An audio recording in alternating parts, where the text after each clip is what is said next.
তত্ত্বাবধায়ক সরকার বাতিল মামলার পূর্ণাঙ্গ রায় এখনো প্রকাশ হয়নি। বর্তমান ব্যবস্থায় নিরপেক্ষ নির্বাচন অসম্ভব মত বিশিষ্টজনদের। আশুলিয়া শিল্পাঞ্চলে খুলে দেওয়া হয়েছে পোশাক কারখানা, ফিরেছে কর্মচাঞ্চল্য। রাজনৈতিক তৃতীয় শক্তিকে স্বাগত জানাবে বিএনপি, অরাজনৈতিক শক্তির উত্থান প্রতিরোধের ঘোষণা মির্জা ফখরুলের। মানবতা বিরোধী অপরাধে এবার জামায়াত নেতা মুজাহিদের বিচার শুরু।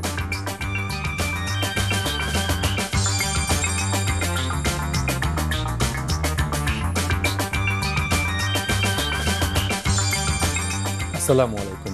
আমি তৌফিক হোসেন স্বাগত জানাচ্ছি এনটিভির সন্ধ্যার খবরে। AKS TFT বা শিরোনাম শুনছিলেন, এবার পুরো খবর। এক বছরেরও বেশি সময় পার হলেও সংবিধানের ত্রয়োদশ সংশোধনীর উপর দেয়া সুপ্রিম কোর্টের পূর্ণাঙ্গ রায় এখনও প্রকাশ হয়নি। অথচ রায়ের সংক্ষিপ্ত আদেশের মাত্র 2 মাসের মাথায় গত বছর জুনে তত্ত্বাবধায়ক সরকার পদ্ধতি বাতিল করে সংবিধানে পঞ্চদশ সংশোধনী আনে সরকার। অন্যদিকে পূর্ণাঙ্গ রায়ের ফলে পঞ্চদশ সংশোধনীর ক্ষেত্রে কোনো পরিবর্তনের প্রয়োজন পড়বে কিনা সেটা সরকারের উপর নির্ভর করবে বলে জানিয়েছেন বিশিষ্ট আইনজীবীরা। আহমেদ সাগর জানাচ্ছেন বিস্তারিত। আপিল বিভাগের সংখ্যাগরিষ্ঠ সদস্যের মতামতের ভিত্তিতে গত বছরের 10 মে তত্ত্বাবধায়ক সরকার পদ্ধতিকে অসাংবিধানিক ঘোষণা করে সুপ্রিম কোর্ট। তবে আগামী দুটো নির্বাচন তত্ত্বাবধায়ক সরকারের অধীনেই হতে পারে বলে মত দেয় উচ্চ আদালত। এরপর সুপ্রিম কোর্টের সংক্ষিপ্ত রায়ের ব্যাখ্যা নিয়ে মতবিরোধ দেখা দেয় দেশের রাজনৈতিক দলগুলোর মধ্যে। বিরোধী দলের অনুপস্থিতিতে গত বছর জুন মাসের 30 তারিখ তত্ত্বাবধায়ক সরকার পদ্ধতি বাতিল করে সংবিধানের পঞ্চদশ সংশোধনী পাশ হয় সংসদে। কিন্তু এ নিয়ে বিতর্ক এখনও চলছে। একদিকে সংবিধান সংশোধনের আগে পূর্ণাঙ্গ রায়ের জন্য অপেক্ষা করার কথা বলে আসছে বিএনপি সহ সমমনার দলগুলো। অন্যদিকে ক্ষমতাসীন মহাজোটের দাবি, আদালতের নির্দেশনা মেনেই সংবিধানের পঞ্চদশ সংশোধনী আনা হয়েছে। সরকারের এমন দাবি নাকচ করে দিয়ে নির্দলীয় নিরপেক্ষ তত্ত্বাবধায়ক সরকারের অধীনে নির্বাচনের দাবিতে আন্দোলন করছে বিএনপি সহ 18 দলীয় জোট। বিশিষ্ট আইনজীবী ব্যারিস্টার রফিকুল হক মনে করেন, রায়ের পূর্ণাঙ্গ কপি পাওয়ার পর সেটি সংবিধানের পঞ্চদশ সংশোধনীর উপর কোনো প্রভাব ফেলবে কিনা তা নির্ভর করছে সরকারের উপর। Is binding on the courts below, not on সরকার। সরকার বলতে পারে দিস রায় হ্যাজ নাথিং টু ডু, আমি আমার 15th অ্যামেন্ডমেন্ট আমি রিপিল করে দিয়েছি, I will hold election as per the constitution বলতে পারে। দেখো, ইলেকশনের আগে 15 অ্যামেন্ডমেন্ট হয়েছে, 16 অ্যামেন্ডমেন্ট হবে, আর দরকার 17 অ্যামেন্ডমেন্ট হবে। বিএনপির স্থায়ী কমিটির সদস্য ব্যারিস্টার মওদুদ আহমদ মনে করেন, পূর্ণাঙ্গ রায় ভুল সংশোধনে সরকারকে একটি সুযোগ করে দেবে। আর আওয়ামী লীগের প্রেসিডিয়াম সদস্য অ্যাডভোকেট ইউসুফ হোসেন হুমায়ুনের মতে, রায়ের পর নতুন করে সংশোধনীর প্রয়োজন হবে না।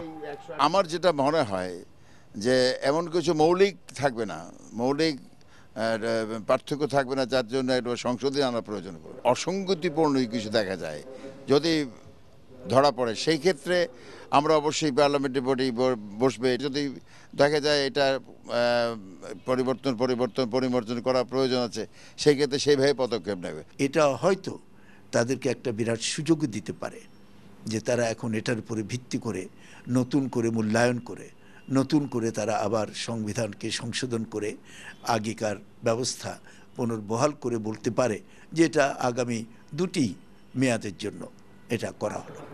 এদিকে ব্যারিস্টার রফিকুল হক মনে করেন, পূর্ণাঙ্গ রায় লিখতে গিয়ে 1 বছরেরও বেশি সময় নেয় নিজেদেরই প্রণীত কোড অফ কন্ডাক্ট ভেঙেছেন বিচারপতিরা। জাজকে অ্যাভয়েড করতে হবে ইনঅর্ডিনেট ডিলে। বর্তমান ক্ষেত্রে দেখেন 10th মে শর্ট জাজমেন্ট দিয়েছে, আর মে এটা জুন এসে গেল, 1 বছর 1 মাস হয়ে গেল, এখনো পুরো জাজমেন্ট আসলো না। তো is it not violation of their own code of conduct? সম্প্রতি পূর্ণাঙ্গ রায় লেখা শেষ করেছেন সাবেক প্রধান বিচারপতি ABM খায়রুল হক। বেঞ্চের অন্যান্য বিচারকদের মতামত দেওয়ার পর রায়ের কপি আবারও তার কাছে পাঠানো হয়েছে। খুব শিগগিরই রায়ের চূড়ান্ত কপি সুপ্রিম কোর্টে জমা দেওয়ার পর তত্ত্বাবধায়ক সরকার নিয়ে চলমান বিতর্কের অনেকখানি অবসান হবে বলে ধারণা করা হচ্ছে। আহমেদ সাগর, NTV নিউজ, ঢাকা। সংবিধানের সর্বশেষ সংশোধনী অনুযায়ী কোনোভাবেই নিরপেক্ষ নির্বাচন সম্ভব নয় বলে অভিমত দিয়েছেন দেশের বিশিষ্ট ব্যক্তিরা। তত্ত্বাবধায়ক সরকারের সাবেক উপদেষ্টা, নির্বাচন কমিশনার এবং আইন বিশেষজ্ঞরা মনে করেন, সংসদে বিলুপ্ত না করে এমপিদের ক্ষমতায় রেখে নির্বাচন অনুষ্ঠানের বিধান পৃথিবীর কোনো গণতান্ত্রিক দেশেই নেই। ফরিদ আলমের বিশেষ রিপোর্ট। সংবিধান পঞ্চদশ সংশোধন বিল 2011, দি কনস্টিটিউশন 15 অ্যামেন্ডমেন্ট বিল 2011 সংসদে পাশ হলো। গত ৩০ জুন সংসদে তত্ত্বাবধায়ক সরকারের অধীনে নির্বাচন করার বিধান বাতিল করা হলে শুরু হয় বিতর্ক। এ অবস্থায় সংবিধানের পঞ্চদশ সংশোধনী অনুযায়ী এমপিদের পদে বহাল রেখে নির্বাচন কতটুকু গ্রহণযোগ্য হবে তা নিয়ে প্রশ্ন তুলেছেন অনেকেই। কনস্টিটিউশনে বলা আছে যে মন্ত্রী উপমন্ত্রী অফিস অফ প্রফিটের বাইরে থাকবে, বাকিদের বেলায় কিন্তু বলা নেই। সেখানে অফিস অফ প্রফিটের কথা যখন আসবে তখন কিন্তু এটা নিয়ে একটা সমস্যা হবে। আমি যতটুকু মনে করি যে ফেয়ার ইলেকশন করা খুব ইম্পসিবল। তত্ত্বাবধায়ক সরকারের সাবেক উপদেষ্টা হাফিজ উদ্দিন মনে করেন সংসদ বিলুপ্ত না করে নির্বাচন অনুষ্ঠানের বিধান নজিরবিহীন। ইংল্যান্ডে যে ধরনের সরকার পদ্ধতি আছে সে একই সরকার পদ্ধতি আমাদের এখানে আছে, ইন্ডিয়াতে আছে, ইংল্যান্ডে আছে, কানাডাতে আছে, অস্ট্রেলিয়াতে আছে, নিউজিল্যান্ডে আছে। কোথাও পার্লামেন্টকে জীবিত রেখে নির্বাচন করা হয় না, সবসময় পার্লামেন্ট বাতিল করা হয়, মন্ত্রিসভা বাতিল হয়। তবে মন্ত্রিসভাকে অনুরোধ করা হয়, যিনি রাষ্ট্রপ্রধান তিনি অনুরোধ করেন যে এরকম আপনারা ইন্টারিম অন্তর্বর্তীকালীন সরকার হিসাবে আপনারা কন্টিনিউ করেন ইলেকশন হওয়া পর্যন্ত।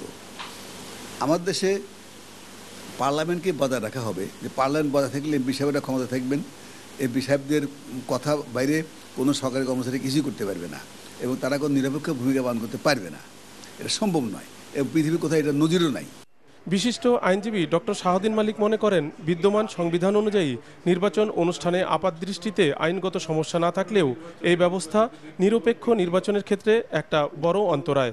একটা সংসদ বিদ্যমান অবস্থায় সংসদের নির্বাচন হয় বলে অন্য কোনো দেশে আমার জানা নেই। এটা সুষ্ঠু নির্বাচনের জন্য বিরাট বাধা হবে। ৭২ সংবিধানের অনেক জায়গা আছে যেখানে হয়তো বর্তমান সরকারের জন্য সুবিধাজনক হতো না, বা কিন্তু সার্বিকভাবে দেশ বা রাষ্ট্রের জন্য সুবিধাজনক হতো, সেখানে তারা ফিরে যান নাই।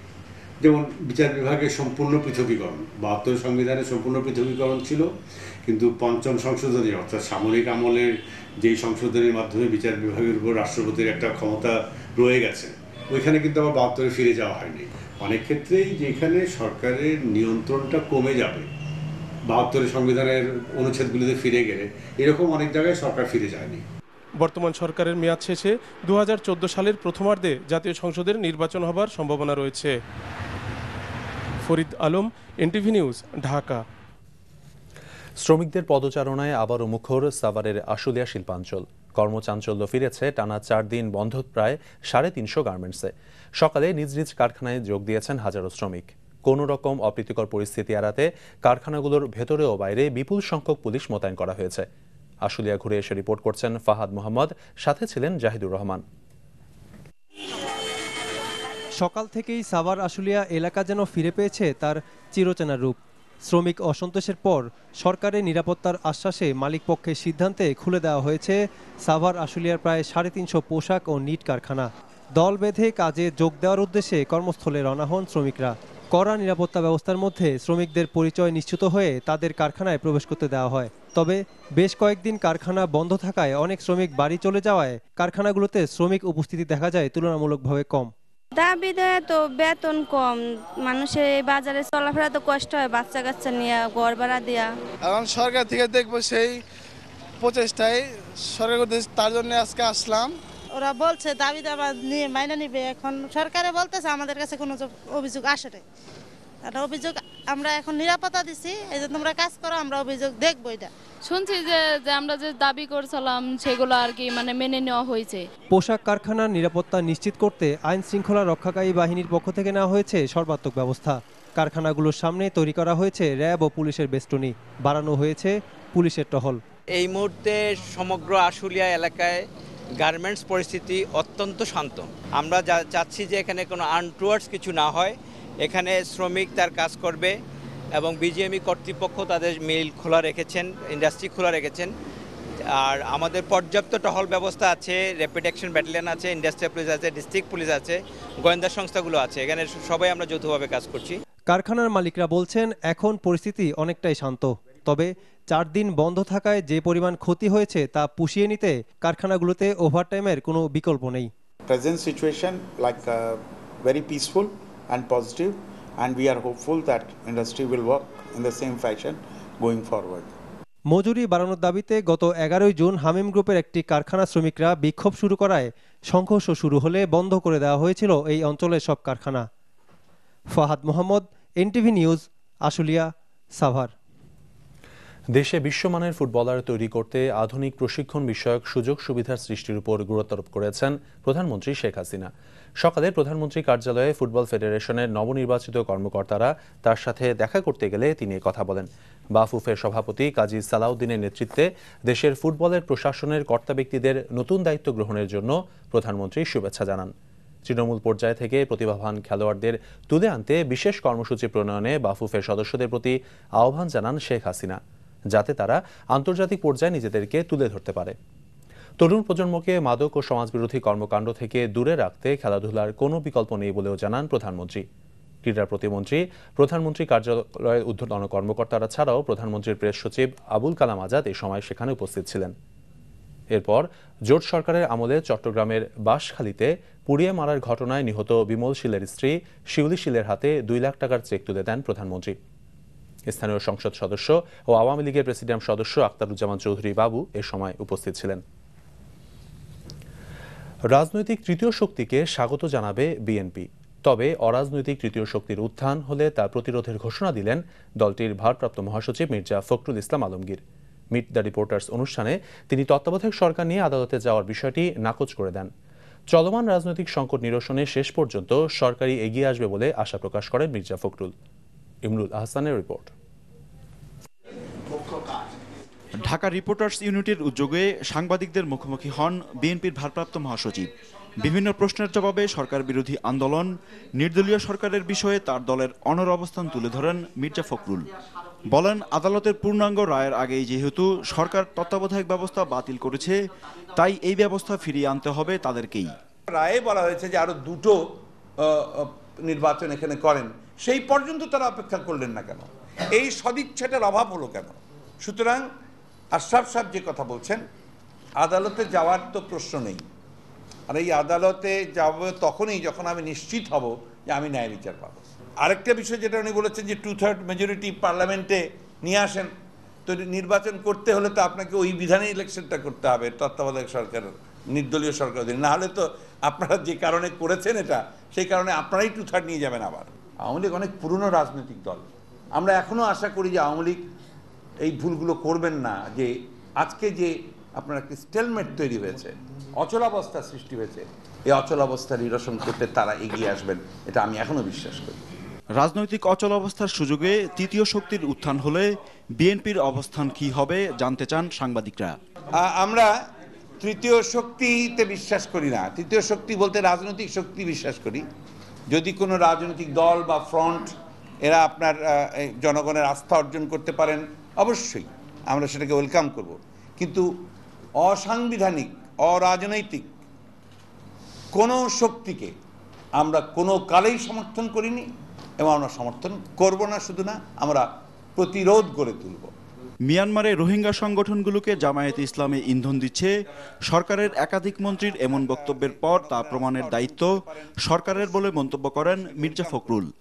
এছাড়া ক্ষমতায় গেলে বিচার বহির্ভূত হত্যাকাণ্ড বন্ধে বিএনপি ব্যবস্থা নেবে বলে জানান তিনি। Imrul Ahsan, NTV news, Dhaka. মুক্তিযুদ্ধকালীন মানবতা বিরোধী 7টি অপরাধে জামায়াতে ইসলামীর সেক্রেটারি জেনারেল আলী আহসান মোহাম্মদ মুজাহিদের বিচার শুরুর আদেশ দিয়েছে আন্তর্জাতিক অপরাধ ট্রাইব্যুনাল 2। এই নিয়ে এই অভিযোগে আটক 9 জনের মধ্যে 8 জনের বিচার শুরু হলো। হাসান জাভেদের রিপোর্ট। ট্রাইব্যুনালের চেয়ারম্যান বিচারপতি এটিএম ফজলে কবিরের নেতৃত্বাধীন পূর্ণাঙ্গ বেঞ্চ জামায়াত নেতা মুজাহিদের বিরুদ্ধে অভিযোগ গঠন করে 19 জুলাই সাক্ষ্য গ্রহণের জন্য তারিখ ধার্য করেন। মুজাহিদের বিরুদ্ধে গঠিত অভিযোগগুলো হলো হত্যা, গণহত্যা, ধর্ষণ, অগ্নিসংযোগ, লুটপাট, দেশ থেকে বাধ্য করা এবং বুদ্ধিজীবী হত্যা। প্রসিকিউশন নতুন একটি সহ মোট 35টি ঘটনায় আনুষ্ঠানিক অভিযোগ দাখিল করলেও ট্রাইব্যুনাল 7টি ঘটনাকে আমলে নিয়ে অভিযোগ গঠন করে। আসামি আলী আহসান মোহাম্মদ মুজাহিদের নেতৃত্বে ফরিদপুরের বালিডাঙ্গি, ডাঙ্গি এবং বালাডাঙ্গি গ্রামে প্রায় 30 থেকে 35 জন হিন্দুকে হত্যা করা এবং তাদের বাড়িঘর পুড়িয়ে দেওয়া, ঘরে ঘরে খুঁজে বুদ্ধিজীবীদেরকে হত্যা করেছিলেন। 10ই ডিসেম্বর থেকে শুরু করে 14ই ডিসেম্বরে সেই বুদ্ধিজীবীদের হত্যা করার সেই অভিযোগটিও মাননীয় ট্রাইব্যুনাল অভিযোগ গঠন করেছেন। তবে ট্রাইব্যুনালে মুজাহিদ তার বিরুদ্ধে আনা অভিযোগ অস্বীকার করে বলেন, মূলত 3টি কারণে তাকে এ মামলায় জড়ানো হয়েছে। এগুলো হলো জামায়াতের রাজনীতির সাথে যুক্ত হওয়া, ইসলামী দল করা এবং বিএনপির সাথে জোট করা। যে 7টা জায়গায় তার এগেইনস্ট অভিযোগ নিয়ে আসা হয়েছে সেই ব্যাপারে আমাদের বক্তব্য হচ্ছে ওখানে ঘটনা ঘটে থাকতে পারে, কিন্তু আমার ক্লায়েন্ট আলী হাসান মোহাম্মদ মুজাহিদ কোনো ঘটনার সঙ্গে সম্পৃক্ত ছিলেন না। এ কথা উনি নিজেও বলেছেন, আমরাও বলছি এবং আদালতে আমরা এটা প্রমাণ করার চেষ্টা করব যে কোনো ঘটনার সঙ্গে সম্পৃক্ত ছিলেন না। গত 26 জানুয়ারি মুজাহিদের বিরুদ্ধে অভিযোগ আমলে নেয় ট্রাইব্যুনাল 1। পরে রাষ্ট্রপক্ষের আবেদনের পরিপ্রেক্ষিতে মামলাটি ট্রাইব্যুনাল 2-এ স্থানান্তর করা হয়। এদিকে একই মামলায় কারাবন্দী বিএনপি নেতা সালাউদ্দিন কাদের চৌধুরীর বিরুদ্ধে রাষ্ট্রপক্ষের 5ম সাক্ষী প্রফুল্ল রঞ্জন সিংহকে জেরা করেছে আসামি পক্ষ। Hasan Javed, NTV news, Dhaka. আপনারা দেখছেন এনটিভির সন্ধ্যার খবর। এবার পূর্বাচল রিজেন্ট অন বিরতি, ফিরে এসে আরও যা থাকছে। রফতানি পণ্যে উৎসে কর সহ বাজেটে ভ্যাট ও ট্যাক্স বাড়ানোর প্রস্তাব, কমানোর দাবি ব্যবসায়ীদের। এসিসির আইনের 2CC ধারাকে চ্যালেঞ্জ করে দায়ের করা 5টি রিটই হাইকোর্টে খারিজ।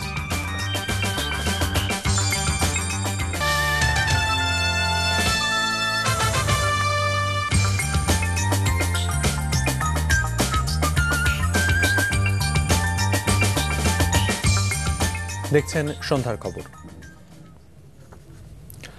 রফতানি পণ্যে উৎসে করসহ বাজেটে ভ্যাট ও ট্যাক্স বাড়ানোর যে প্রস্তাব করা হয়েছে তার বেশিরভাগই কমানোর দাবি জানিয়েছেন ব্যবসায়ী নেতারা। দুপুরে সচিবালয়ে অর্থমন্ত্রী আবুল মাল আব্দুল মুহিতের সঙ্গে বৈঠকে এফবিসিসিআই, বিজিএমইএ, বিকেএমইএ, বিটিএমএস সহ ব্যবসায়ী সংগঠনের নেতারা বলেন, অর্থনৈতিক মন্দার কারণে যেখানে রফতানি হার নিম্নমুখী সেখানে উৎসে কর প্রায় দ্বিগুণ করার প্রস্তাব অযৌক্তিক। সেই সাথে ব্যক্তিগত করমুক্ত আয়ের সীমা বাড়িয়ে 2,20,000 টাকা নির্ধারণের দাবি জানানো হয়। তাদের যৌক্তিক দাবি বিবেচনার আশ্বাস দিয়েছেন অর্থমন্ত্রী। তবে রিকন্ডিশনড গাড়ির আমদানির ক্ষেত্রে প্রস্তাবিত ট্যাক্স পরিবর্তন করা হবে না বলে জানান তিনি। Thank you very much for all the points that you made, some of which we found straight away ভালো, সুতরাং এটা নেওয়া হয়েছে। আমি একটি খালি সম্বন্ধে বলতে চাই, সেটি হলো রিকন্ডিশন গাড়ি। এটা একটা মানে নিউসেন্সের মতো হয়ে গেছে অলমোস্ট। সাংবাদিক দম্পতি সাগর রুনি হত্যার পর তাদের একমাত্র ছেলে মেঘের প্রথম সাক্ষাৎকারের ভিডিও ক্যাসেটটি মামলার তদন্ত সংস্থা র্যাবের কাছে হস্তান্তর করা হয়েছে। দুপুরে এটিএন বাংলার প্রধান কার্যালয়ে তদন্ত টিমের সাথে বৈঠক শেষে এই টেপটি হস্তান্তর করা হয়। একই সাথে তদন্ত দল প্রতিষ্ঠানটির চেয়ারম্যান ডক্টর মাহফুজুর রহমানকে সাগর রুনি হত্যাকাণ্ড নিয়ে সম্প্রতি লন্ডনে দেয়া তার বক্তব্যের বিষয়েও জানতে চান। এ সময় মাহফুজুর রহমান এই হত্যাকাণ্ডের সুষ্ঠু তদন্তের দাবি জানান। র্যাব কর্মকর্তারা জানান, হত্যাকাণ্ডের রহস্য উদ্ঘাটনের অনেক অগ্রগতি হয়েছে। একটা ক্যাসেট নিয়ে অনেক কথাবার্তা হয়েছে, চেয়ারম্যান সাহেব ছিল সেই ক্যাসেট, সেটা সংগ্রহ করতেও আমরা এসেছিলাম। তো সেই ভিডিও ক্যাসেটে কি আছে এবং ওর বাইরে আরও কিছু আছে কি না, অতিরিক্ত কোনো ফুটেজ ওনাদের কাছে আছে কি না, সেটা সার্বিকভাবে সংগ্রহ করার জন্য এবং সেটা খতিয়ে দেখার জন্যই কিন্তু আমরা আজকে এসেছি এখানে। এটা এক ধরনের আপনি বলতে পারেন ইনভেস্টিগেশনের জন্য একটা ফর্মাল একটা ভিজিট আমাদের এই রুনির কর্মস্থলে, যেটা আমরা ইতিমধ্যে মাছরাঙে সম্পন্ন করেছি। তো আজকে আমরা এটিএন বাংলায় মানে ফিজিক্যালি যেটা দেখা সেই জিনিসটা আমরা করে গেলাম। বাংলাদেশে আমার বিরুদ্ধে একটি ষড়যন্ত্র করে ষড়যন্ত্রের ফাঁদ পাতে এবং ফাঁদ পাতে সেই ষড়যন্ত্রকারী ঠিক সেই টার্গেট নেই, সেই সব জঘন্য প্রশ্ন আমার কাছে করে লন্ডনে, এবং যার জবাবে আমি কিছুটা উত্তেজিত হয়ে সেদিনকার যে প্রশ্ন যে উত্তর আমি দিয়েছিলাম, তার জন্য যদি কোনো সাংবাদিক ভাইরা যদি দুঃখ পেয়ে থাকেন, আমি ব্যক্তিগতভাবে দুঃখিত, এবং এটা আমার ইন্টেনশনভাবে আমি এটা করিনি। কয়েকদিন আগে রাজধানীর সেগুনবাগিচায় সড়ক ভবনে গোলাগুলির ঘটনায় 2 শ্রমিক লীগ নেতাকে গ্রেফতার করেছে র্যাব। তবে এই ঘটনার সাথে জড়িত থাকার কথা অস্বীকার করেছে তারা। আরিফুর রহমানের রিপোর্ট। আমি জাতীয় শ্রমিক লীগের সাথে সম্পৃক্ত। আমি তো ঢাকার বাইরে ছিলাম, আমি আত্মরক্ষার জন্য ঢাকার বাইরে চলে গেছি। আমাকে কোনো মানে এই ব্যাপারে কোনো কাউন্টার দিতে পারিনি। রাজনৈতিক পরিচয় বহনকারী এই ব্যক্তি যখন সরাসরি পুরো বিষয়টিকে ষড়যন্ত্র বলে উড়িয়ে দিল, গোলাগুলির সময় উপস্থিত না থেকে এই ঘটনা একটি মহলের ষড়যন্ত্র বলে উল্লেখ করল, ঠিক তখনই শ্রমিক লীগের এই নেতাকে সেদিনের এই ঘটনার মূল হোতা বলে জানালো র্যাব। মেইন ম্যান হলো কামাল, যে আপনি দেখলেন, এবং এই ফজলু, রফিক, যার নামটা বারবার সে বলতে চাচ্ছে রফিক, এরা হলো গিয়ে তার হায়ার্ড এবং তার অত্যন্ত নিকটতম সহকর্মী, যাদের মাধ্যমে এই শুটিং ইনসিডেন্টগুলো সে করিয়েছে। শুধু রাজনৈতিক কারণেই তাদের জড়ানো হয়েছে বলে মন্তব্য করলেন শ্রমিক লীগের আরেক নেতা ফজলুর রহমান। আমি আমার অফিস থেকে ছুটি নিয়ে ঢাকা সার্কিটে চলে গেছিলাম। আমাদের ট্রেড ইউনিয়ন জাতীয় শ্রমিক লীগের অন্তর্ভুক্ত, শ্রমিক কর্মচারী ইউনিয়ন, এই আওয়ামী লীগ করি। কোনো প্রভাব দেখিয়ে এই মামলার অন্যান্য আসামিরা গ্রেফতার এড়াতে পারবে না বলে জানালেন র্যাব পরিচালক। তাদেরকে ধরা বা তাদেরকে অ্যাপ্রিহেন্ড করার ব্যাপারে রাজনৈতিকভাবে বা সরকারের পক্ষ থেকে আমাদেরকে কোনো রকম কোনো প্রয়োজিত বা বাধা নিষেধ করে নাই। Arifur Rahman, NTV news, Dhaka.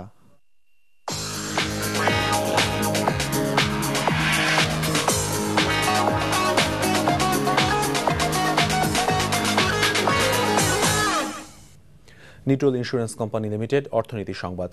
পুঁজিবাজার নিয়ন্ত্রণ সংস্থা এসিসির আইনের 2CC ধারাকে চ্যালেঞ্জ করে দায়ের করা 5টি রিট খারিজ করে দিয়েছেন হাইকোর্ট। রিট খারিজ হওয়ার ফলে উদ্যোক্তা পরিচালকদের ন্যূনতম 2% এবং সামষ্টিকভাবে 30% শেয়ার থাকার এসিসির প্রজ্ঞাপন বহাল থাকল। বিচারপতি হাসান ফয়েজ সিদ্দিকী ও বিচারপতি মোহাম্মদ জাহাঙ্গীর হোসেনের দ্বৈত বেঞ্চ বৃহস্পতিবার দিনভর শুনানি শেষে এই রায় দিয়েছেন। রিপোর্ট করছেন আবু সালে Zahir. Securities and exchange commission অধ্যাদেশ 1969-এর ধারা 2CCর ক্ষমতা বলে পুঁজিবাজারের স্বার্থে যে কোনো সময় যে কোনো ধরনের প্রজ্ঞাপন জারি করতে পারে এসইসি। সেক্ষেত্রে কোম্পানি বা অন্য কোনো আইন প্রযোজ্য হবে না। এই ক্ষমতা বলেই গত নভেম্বরে এসইসি উদ্যোক্তা পরিচালকদের ন্যূনতম শেয়ার থাকার বাধ্যবাধকতা আরোপ করেছিল। কিন্তু গত 22 মে এসইসির এই আইনের 2CC ধারাকে চ্যালেঞ্জ করে 24 পরিচালক 5টি রিট দায়ের করেন। দীর্ঘ 5 দিন শুনানির পর আদালত সংক্ষিপ্ত আদেশে সবকটি রিট খারিজ করে দেন। শুনানিতে অংশ নিয়ে বাদীপক্ষের আইনজীবীরা এই আইনকে কালো আইন মন্তব্য করে তা অবৈধ ঘোষণার দাবি জানান। সিকিউরিটি এক্সচেঞ্জ কমিশন চেয়ারম্যানকে ক্ষমতা দেওয়া যায় না যে আমার আইনগত অধিকারকে সে একটা নোটিফিকেশন দিয়ে বাতিল করতে পারে। কোর্ট বলছে যে আজকে শেষ দিন, আমরা শর্ট অর্ডার দিয়ে দিচ্ছি। কোনো কারণ তো আমরা এখনো জানি না কি কারণে শর্ট অর্ডার হয়েছে, যে না এই রুল আমরা ডিসচার্জ করে দিচ্ছি। ডিএসি এবং এসইসির আইনজীবীরা আদালতকে জানান, বিনিয়োগকারীদের স্বার্থ রক্ষায় এই আইন বহাল রাখা জরুরি। যারা এই আইনটাকে চ্যালেঞ্জ করেছেন তাদের বক্তব্যে আদালত সন্তুষ্ট হতে পারেননি বলে আদালত তাদের রিট পিটিশনগুলো খারিজ করে দিয়েছেন। যেহেতু আইনটা বহাল রইল, 2CC অনুযায়ী সিকিউরিটি অ্যান্ড এক্সচেঞ্জ কমিশন প্রয়োজনীয় প্রজ্ঞাপন জারি করবেন এবং করতে পারবেন, এতে কোনো বাধা নাই। তবে রিট খারিজ হয়ে যাওয়ায় আপিল বিভাগে যাবেন কিনা এ ব্যাপারে কোনো ধরনের মন্তব্য করেননি রিটকারী আইনজীবীরা। আবু সালে জহির, এনটিভি নিউজ, ঢাকা। সন্ধ্যার খবরে আরও একটা পূর্বাচল রিজেন্ট টাউন বিরতি। আরও খবর আরেকটু পর। পাক প্রেসিডেন্ট জারদারির পছন্দের প্রার্থী মাকতুম শাহাবুদ্দিনের বিরুদ্ধে জামিন অযোগ্য গ্রেফতারি পরোয়ানা। বাংলাদেশের সামনে 150 রানের টার্গেট জিম্বাবুয়ের। ইউরোর প্রথম কোয়ার্টার ফাইনালে রাতে পর্তুগালের মুখোমুখি চেক প্রজাতন্ত্র।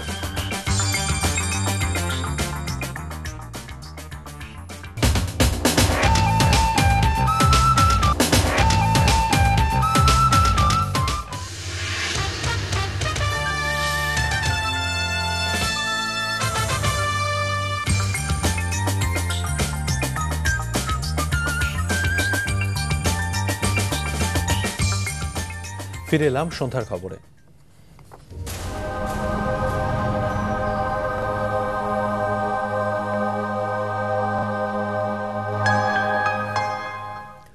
ইসলামী ব্যাংক আন্তর্জাতিক সংবাদ। কে হবেন পাকিস্তানের 17তম প্রধানমন্ত্রী? শুক্রবার এই সিদ্ধান্ত নেবেন পার্লামেন্টের সদস্যরা। ক্ষমতাসীন পাকিস্তান পিপলস পার্টির 3 জন সহ মোট 5 জন প্রার্থী অংশ নিচ্ছেন এই নির্বাচনে। তবে প্রেসিডেন্ট জারদারির পছন্দের প্রার্থী মাকদুম শাহাবুদ্দিনের নামে সুপ্রিম কোর্ট জামিন অযোগ্য গ্রেফতারি পরোয়ানা জারি করে আভাস দিয়েছে নতুন নাটকের। ডেস্ক রিপোর্টে আরও জানাচ্ছেন ওয়াহিদুর রহমান।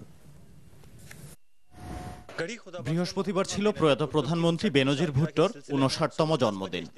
এদিন তার স্বামী ও পাকিস্তানের বর্তমান প্রেসিডেন্ট আসিফ আলী জারদারি দেশের 17তম প্রধানমন্ত্রী হিসেবে নির্বাচনে মনোনয়ন দেন গিলানি মন্ত্রিসভার বস্ত্রমন্ত্রী শাহাবুদ্দিন মাকদুমকে।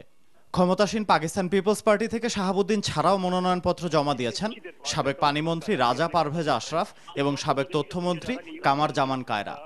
আর বিরোধী শিবির থেকে নির্বাচনে অংশ নিচ্ছেন নওয়াজ শরীফের পাকিস্তান মুসলিম লীগ নেতা সর্দার মেহতাব আহমেদ খান এবং জামায়াতে উলামায়ে ইসলাম ফজলের নেতা মাওলানা ফজলুর রহমান। বৃহস্পতিবারের মধ্যেই মনোনয়নপত্রগুলো যাচাই বাছাই শেষে চূড়ান্ত করবেন পার্লামেন্টের স্পিকার ফাহমিদা মির্জা। তবে মনোনয়নপত্র জমা দেওয়ার পরপরই বৃহস্পতিবার সুপ্রিম কোর্ট জামিন অযোগ্য গ্রেফতারি পরোয়ানা জারি করে শাহাবুদ্দিনের নামে। মাদক নিয়ন্ত্রণ অধিদপ্তরের অবৈধ এফিড্রিন আমদানির মামলায় তার বিরুদ্ধে এ পরোয়ানা জারি করা হয়। শাহাবুদ্দিন ছাড়া একই মামলায় পরোয়ানা জারি করা হয় গিলানি পুত্র আলী মুসার নামেও। শুক্রবার পার্লামেন্টের 43তম অধিবেশনে যেই প্রধানমন্ত্রী নির্বাচিত হোক না কেন, সুপ্রিম কোর্ট তাকেও জারদারির বিরুদ্ধে দুর্নীতির মামলাগুলো পুনরুজ্জীবিত করার জন্য সুইস সরকারকে চিঠি লেখার আদেশ দেবেন, এমনটাই ধারণা বিশেষজ্ঞদের। এদিকে বেনজির ভুট্টোর 59তম জন্মদিনে তার পুত্র ও পাকিস্তান পিপলস পার্টির চেয়ারম্যান বিলওয়াল ভুট্টো জারদারি শ্রদ্ধা জানান মায়ের স্মৃতির প্রতি। এ সময় তার সাথে ছিলেন সদ্য ক্ষমতা হারানো ইউসুফ রাজা গিলানিও। Wahidur Rahman, NTV international desk.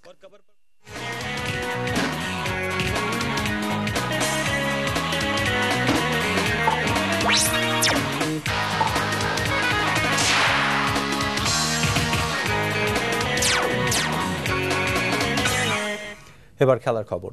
ত্রিদেশীয় টি-20 টুর্নামেন্ট প্রসঙ্গ। আসরে নিজেদের বাঁচা মরার ম্যাচে স্বাগতিক জিম্বাবুয়ের বিপক্ষে 6 উইকেটে জিতে ফাইনালের সম্ভাবনা বাঁচিয়ে রাখল বাংলাদেশ। হারারেতে টস জয়ী জিম্বাবুয়ে এদিন শুরুতে সুবিধা করতে পারেনি। আগের ম্যাচে ওপেনিংয়ে 17 রানের সেবান্দা মাসাগাজ্জা জুটি এদিন 22 রানেই ভেঙে যায়। যদিও দারুণ ফর্মে থাকা মাসাগাজ্জা এদিনও তুলে নেন তার 50। অধিনায়ক টেলরের সঙ্গে দ্বিতীয় উইকেটে 48 রানে লড়িয়ে পুঁজি পায় জিম্বাবুয়ে। মাসাগাজ্জা 56 ও টেলর 27 রান করে আউট হয়ে যাওয়ার পর 74 রানে 3 উইকেট হারায় স্বাগতিকরা। কিন্তু শেষ দিকে কার্যকর কিছু জুটিতে 8 উইকেটে 149 রানের স্কোর করে জিম্বাবুয়ে। জবাবে আশরাফুল ও তামিম অহেতুক ঝুঁকি নিতে গিয়ে দুজনেই আউট হন দলীয় 43-এ। 52 রানে আনামুল আউট হলে চাপে পড়ে বাংলাদেশ। কিন্তু অধিনায়ক মুশফিকের 31, নাসিরের অপরাজিত 41 এবং রিয়াদের অপরাজিত 29 রানের ইনিংসগুলোতে জয় পায় বাংলাদেশ।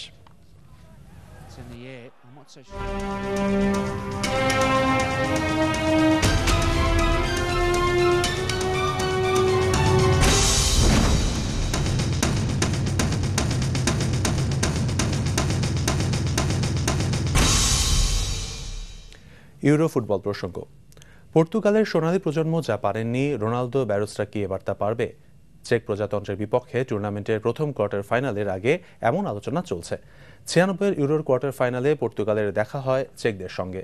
ফিগোদের সোনালী প্রজন্মকে সেদিন কাঁদিয়ে সেমিতে উঠে গিয়েছিল চেকরা। আজ আবার চেকদের সামনে পর্তুগাল। এবার চেকদের ভাবনা রোনালদোকে নিয়ে। ডেস্ক রিপোর্ট নাসিমুল হাসানের। দুদিন আগেও পর্তুগালকে নিয়ে এত আলোচনা হয়নি। গ্রুপ অফ ডেতে হল্যান্ড ও ডেনমার্ককে হটিয়ে শেষ আটে জায়গা করে নিয়েছে পর্তুগাল। আর এই জয়ের সামনে থেকে নেতৃত্ব দিয়েছেন অধিনায়ক রোনালদো। তার গতিময় ফুটবল শৈলীর কাছে ধোপে টেকেনি হল্যান্ডের টোটাল ফুটবল। এরপর থেকেই জার্মান, স্পেনের পাশাপাশি এই আসরে শিরোপার বড় দাবিদার হিসেবে আলোচনায় উঠে আসছে পর্তুগালের নাম। কোয়ার্টার ফাইনালে চেক প্রজাতন্ত্রের সাথে ময়দানি লড়াইয়ের আগে পর্তুগালকেই হট ফেভারিট মানছেন সবাই। প্রতিপক্ষ গোলরক্ষক চেকও বলেছেন, আমাদের যত চিন্তা রোনালদোকে নিয়ে। কিন্তু পর্তুগাল কোচ বেন্তো মাঠে নামার আগে নিজেদেরকে মোটেই ফেভারিট ভাবতে চান না। এই ম্যাচটির মাধ্যমে আমরা সেমিফাইনালে পৌঁছতে পারি। আমরা এমন একটি দলের সঙ্গে খেলতে যাচ্ছি যেই দলটি মেধা সম্পন্ন এবং এটা আমাদের কাছে খুবই গুরুত্বপূর্ণ। এই ম্যাচে জয় পেলে আমরা খুবই খুশি হব, আর যদি হেরে যাই তাহলে সেটা আমাদের প্রাপ্য বলে ধরে নেব। আসরে পর্তুগালের মতো হার দিয়ে শুরু চেক প্রজাতন্ত্রের। রাশিয়ার কাছে 4-1 গোলে বিধ্বস্ত হবার পরও শেষ আটে উঠেছে তারা। মাঠে নামার আগে পরিসংখ্যানের বিচারে আন্তর্জাতিক এবং ইউরো লড়াইয়ে সমান অবস্থান দু দলের। তবে 1996 ইউরোতে পর্তুগালের সেই সোনালী প্রজন্মের বিপক্ষে কারেল প্রবক্সির একমাত্র গোলের জয়টাকে বড় প্রেরণা হিসেবে কাজ করছে চেকদের। তবে আগের আসরে এই পর্তুগালের কাছে 3-1 গোলে হেরেছে চেকরা। ওই জয়ে অবদান ছিল আজকের রোনালদোর। একটি গোলও করেছিলেন তিনি। এই ম্যাচে নিজেদেরকে আন্ডারডগ ভেবেই চাপমুক্ত ফুটবল খেলার ইচ্ছা চেকদের। নিঃসন্দেহে পর্তুগাল শক্ত প্রতিপক্ষ, ভালো কিছু খেলোয়াড় নিয়ে সুগঠিত একটি দল। আগের 2 ম্যাচে আমরা যেভাবে খেলেছি, আজকে ম্যাচও এভাবে খেলতে পারলে সামনের দিকে এগিয়ে যাবার মতো ভালো সম্ভাবনা রয়েছে। 27 তারিখ দু দলের জয়ীরাই সেমিফাইনাল খেলবে ফ্রান্স, স্পেনের জয়ী দলের সাথে। Nasimul Hasan, NTV sports desk. খবর শেষ করছি, যাবার আগে AKS TMT শিরোনামগুলো আরও একবার। এক বছরেও তত্ত্বাবধায়ক সরকার বাতিল মামলার পূর্ণাঙ্গ রায় প্রকাশ হয়নি। বর্তমান ব্যবস্থায় নিরপেক্ষ নির্বাচন অসম্ভব, মত বিশিষ্টজনদের। আশুলিয়ার শিল্পাঞ্চলে খুলে দেওয়া হয়েছে পোশাক কারখানা, ফিরেছে কর্মচাঞ্চল্য।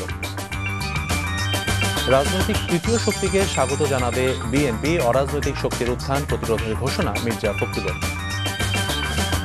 মানবতা বিরোধী অপরাধে এবার জামায়াত নেতা মুজাহিদের বিচার শুরু। এই ছিল সন্ধ্যার খবরে। রাত 10:30টায় রাতের খবর দেখার আমন্ত্রণ রইল। ধন্যবাদ সবাইকে।